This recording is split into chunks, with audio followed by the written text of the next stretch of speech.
Alors ce que c'est une technique professionnelle. Les gens d'ailleurs qui nous voient quand on fait la consécutive et qui voient qu'on a un bloc, qu'on prend des notes, sont toujours assez épatés de voir qu'on a quelques dessins ou quelques symboles ou quelques signes quelconques et qu'à partir de cela, on est capable de restituer un sens. Ils ne comprennent pas non plus l'équilibre qu'on doit avoir et qu'on assure entre cette prise de notes justement et puis la compréhension et le message qu'on a pu déjà assimiler. Et c'est pour cette raison que les gens qui ont tendance parfois à supposer que l'interprète c'est pas grand-chose, hein, on assimile souvent l'interprète, souvent, dans certains cas on assimile l'interprète à un secrétaire ou une secrétaire bilingue.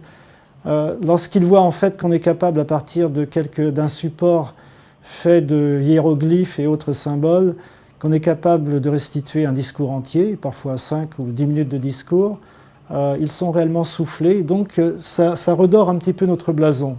Alors c'est un exercice de formation également, parce que lorsqu'on accède à la simultanée, si on a bien maîtrisé auparavant l'art de la consécutive, il est fréquent que le passage à la simultanée ne pose aucun problème, et surtout qu'on a pris des bonnes habitudes. Alors, où se pratique la consécutive? Là, je parlerai plutôt de la consécutive réelle avec prise de notes. Ça peut être dans des réunions en petit comité, des réunions scientifiques par exemple, où il y a 3 ou 4 personnes qui parlent une langue et qui ne parlent pas la langue parlée par la majorité. Et dans ce cas-là, on fait soit de la consécutive lorsque ces gens-là s'expriment vis-à-vis de la majorité qui ne comprennent pas, et de la chuchoter pour 1, 2 ou 3 personnes lorsque la langue majoritaire de la conférence, celle des 20 et quelques délégués, est parlée. Et ça, c'est très éprouvant parce qu'en fait, on travaille souvent non-stop, contrairement à la simultanée où on se relaye toutes les 20 ou 30 minutes. Et puis, ça demande une concentration de chaque instant. L'avantage de ces réunions en petit comité, c'est que souvent, on est considéré comme partie intégrante de l'équipe. Et donc, on peut à ce moment-là se permettre de dire à quelqu'un, à un de nos clients, j'aimerais bien une pause, ça fait quand même beaucoup.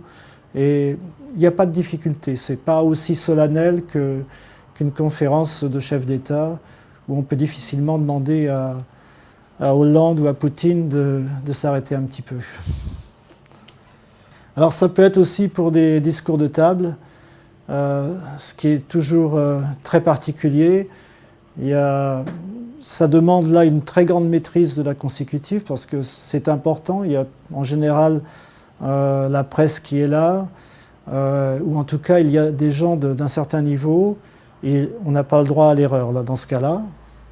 Et par ailleurs aussi, lors de ces conférences, les discours de table, on a aussi souvent affaire à des discours qui sont beaucoup plus longs que les interventions dans les petits comités.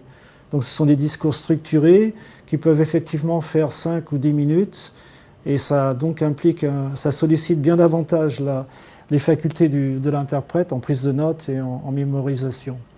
Il peut arriver donc que l'on demande aussi de la consécutive parce que tout simplement, sans prévenir, un système technique a une défaillance. Hein. La cabine s'effondre, ce qui m'est déjà arrivé en Chine d'ailleurs, une cabine qui m'est tombée sur la tête. Ou alors tout simplement, il y a une panne d'électricité ou autre problème technique qui fait que la réunion ne peut plus continuer en simultané. Et donc la ressource que l'on trouve souvent, c'est de faire de la consécutive.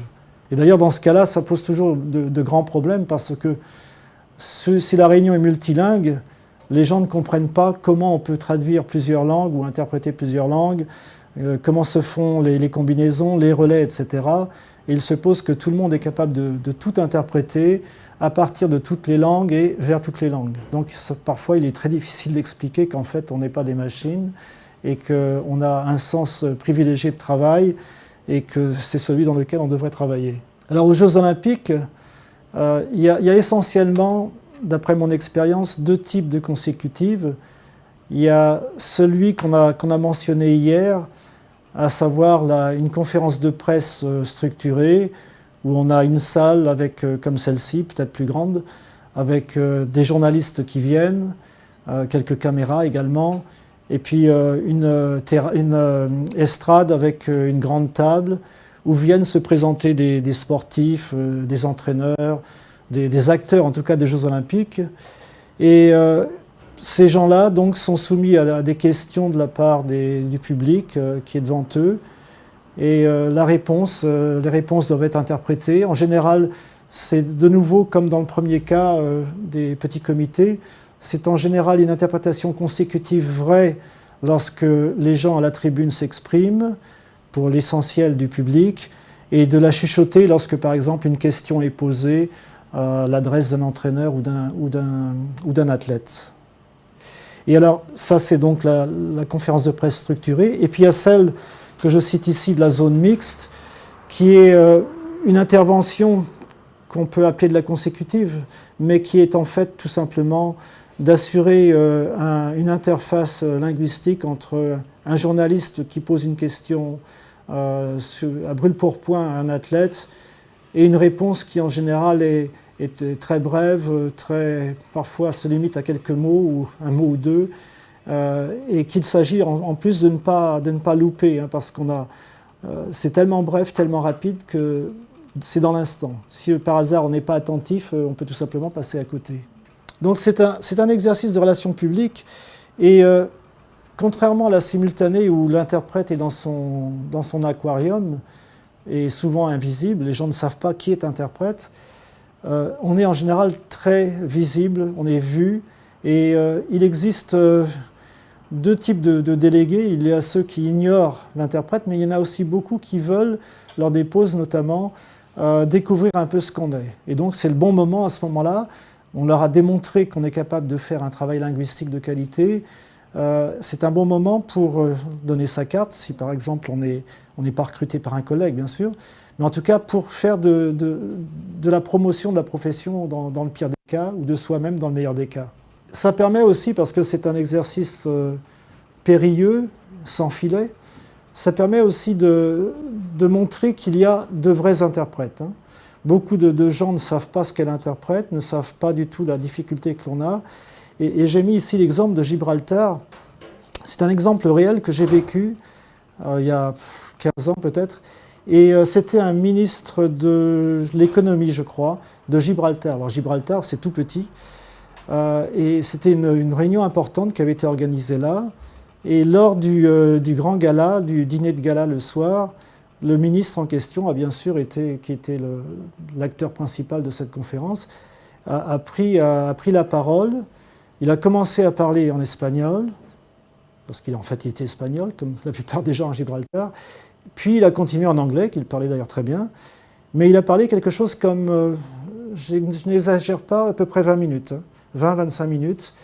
À un moment donné, il s'est tourné vers moi, et l'air de me dire est-ce que je continue pas. Je lui ai fait signe, continuer. Et honnêtement, il n'a pas dit grand-chose, hein. J'ai pris quelques notes, mais il n'y avait rien de substantif, hein, dans ces notes.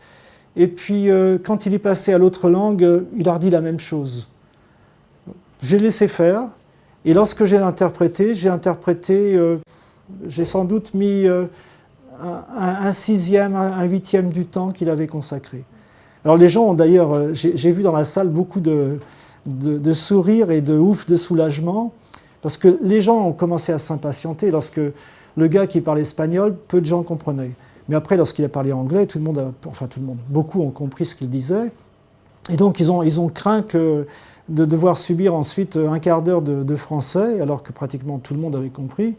Et quand ils ont vu qu'en 2 minutes, j'avais réussi à limiter l'intervention du gars, j'ai vu des sourires de gens qui s'estimaient très satisfaits. Et le plus beau, c'est que ce ministre, ensuite, il m'a fait un signe pour me dire « Vous avez bien fait d'abréger ». Il était très content.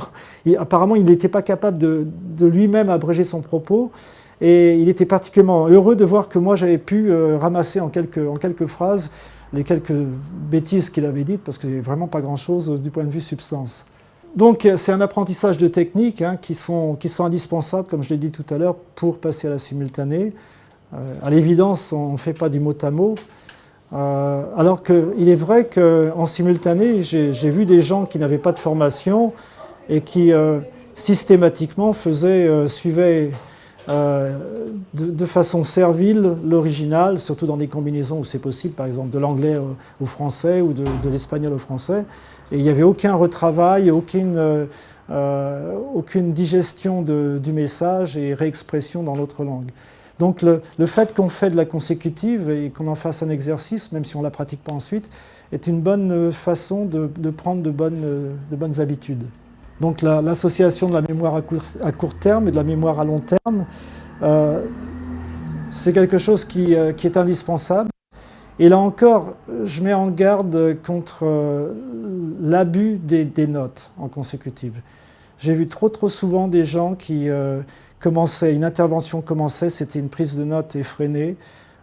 Non, et je crois qu'il faut vraiment, au début de la consécutive, avant qu'elle ne commence, prendre quelques notes sur un bloc ou une feuille séparée, indiquer les sigles en question importants, des dates éventuellement, ou des noms de personnes. Mais ensuite, une fois que ça commence, peut-être noter un petit peu plus au début, juste pour bien situer le propos, un petit peu à la fin lorsqu'il y a une conclusion, mais le reste du temps, vraiment s'appuyer sur sa propre faculté de mémorisation.